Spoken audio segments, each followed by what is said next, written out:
The recession is over. We're looking at potentially the first major improvement really since the recession began. The recession is over. The economy is expanding and we are creating jobs. This is not a recovery, it's merely a cover-up. It's not a recovery. The politicians in this country bankrupted us. What should the role of government be in a free society? So why is there a major national debt crisis on the horizon? When U.S. debt growth started to outpace our economic growth, that's when the problem crossed an invisible line into a coming crisis. When U.S. debt growth started to be funded by the Federal Reserve creating currency, the problem crossed the point of no return. The Fed could then come in QE3, QE4, QE5, QE6, whatever they want to do. Now the Fed is in a situation where they are damned if they do, damned if they don't. You see, private GDP hasn't risen in 14 years. GDP has been rising because of two factors: government spending and government manipulation. The borrowing and spending not only takes capital away from the private economy, it creates demand for an unsustainable workforce. So much so that our economy is now dependent on the Federal Reserve to keep interest rates low, pump money into our stock market, and fund government spending through quantitative easing programs. The perception that the standard of living has increased in our nation since we left the gold standard has appeared to increase, but we believe this to be due to technology and a massive debt expansion. I'm Stanley Johnson. I've got a 4-bedroom house in a great community. Like my car? It's new. How do I do it? I'm in debt up to my eyeballs. If you look at the quality of our lives, it has greatly decreased. 40 years ago, it took one income earner to raise a family of 4. And we're not talking about a white-collar job, we're talking about blue-collar jobs that used to be the backbone of America. Today, it takes 2 income earners who are heavily indebted with credit cards, student loans, auto, and mortgage financing. Most of this debt, by the way, actually encouraged by our government through postponed payments, deductions, loan programs, and other incentives in order to keep you spending and working hard. It's all free! The real quality of life can be measured in our wealth today. Most people save in dollars. When you look at the value of a silver dollar versus a Federal Reserve note, it really puts things into perspective. In 1971, a silver dollar, or a dollar, was able to purchase roughly 3 gallons of gasoline. However, today a fiat dollar can only purchase 1/4 of a gallon of gasoline, and a silver dollar, because of the silver in it, can purchase over 7 gallons of gasoline. The U.S. Federal Reserve note has lost 91% of its value against gasoline, while at the same time real money that is not created out of thin air has actually increased in real value. When America began, our government cost every citizen $20 a year. Today it charges each of us an average of $10,000 per year. It took our nation 206 years, 39 presidents, to reach our first official $1 trillion in national debt. The second trillion took 4 years. The last trillion took 8 months.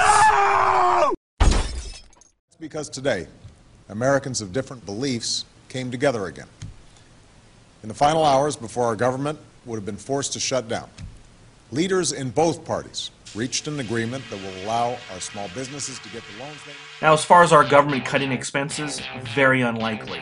Even though the news of the day is that we averted a government shutdown with $38 billion in cuts. We have to remember, the agreed cuts are based off of a budget that was never enacted.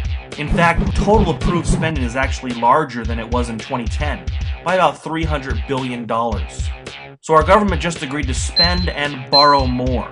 Therefore, in Washington, it's considered a cut. Now, looking at this $38 billion of supposed cuts, it is barely a drop in the ocean. $38 billion is 1% of the projected 2011 budget. It is around 1/4% of the official national debt. And when looking at how much new debt we are going to add to our official national debt in 2011, $38 billion is only 2.4% of the new borrowing for 2011. In order to be taken seriously, we need a $1 trillion real cut in spending. Remember, it is this decade that our spending will accelerate as baby boomers enter their entitlement programs. this decade, according to the leaked cable from the Saudi Arabia embassy, that Saudi Arabia will peak in oil production. WikiLeaks, they're saying that U.S. officials think that Saudi Arabia is overpromising on its capacity for supplying oil. And it is this decade that China will fully and completely internationalize the Chinese renminbi. This decade will see tectonic shifts and systemic changes in our global economy. Already our debt to GDP is close to 100%. Our debt obligations to GDP is around 500%. Clearly, the need for constant deficits and debt expansion to keep the illusion going is going to likely end early in this decade. Now, the old saying is that the rich get richer and the poor get poorer. In our opinion, this is true. So with this knowledge, we would say it is pretty important to make sure that you're not poor going into these massive changes this decade. Did we mention our debt is like an adjustable rate mortgage? That's right, our debt isn't fixed, which means currently we're enjoying historically low interest rates, paying an average of just over 2% for interest on our debt. So what would happen if interest rates rose? I mean, is it possible? Well, the world's largest bond fund manager sure thinks so, not only selling U.S. Treasuries in 2011, but recently announcing he is shorting them. The economic debt tsunami is not far now. With 70 million baby boomers, a generation that dwarfs the generations before it and after it, is ready to enroll in America's entitlement programs. These programs are set to skyrocket in payees, while at the same time income for these programs will decline due to the generation behind the baby boomers being smaller and the baby boomers no longer working and paying as much into the system. Soon, mandatory spending will consume the entire income of the United States. The U.S. has two choices: default or default through inflation, which seems to be the choice already taken. With QE2 now responsible for purchasing 70% of U.S. Treasuries, the Fed will have to continue with QE3, 4, 5, 6, 7, and possibly even more.